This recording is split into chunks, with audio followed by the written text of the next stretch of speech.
இயக்குனர் இமயத்திற்கு இறுதி மரியாதை செலுத்துகிறார் நடிகர் விஜய் சேதுபதி. அந்த காட்சிகளை பார்க்கிறோம்.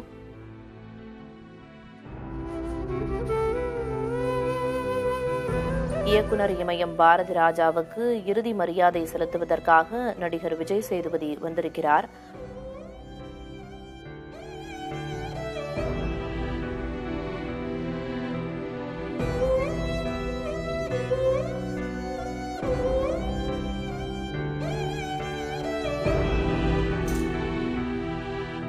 இயக்குனர் இமயம் பாரதி ராஜாவுக்கு மாலை அணிவித்து தனது இறுதி மரியாதையை நடிகர் விஜய் சேதுபதி செலுத்துகிறார். நம்ம தமிழ் சினிமாவோட முக்கியமான அடையாளம். நிறைய பேருக்கு வாத்தியார், என்னோட சேர்த்து. அவருக்கு நான் பேசியிருக்கேன், பழகியிருக்கேன். காலைல செய்தி கேட்டோன்னு ரொம்ப கஷ்டமாக இருக்குது. நன்றி.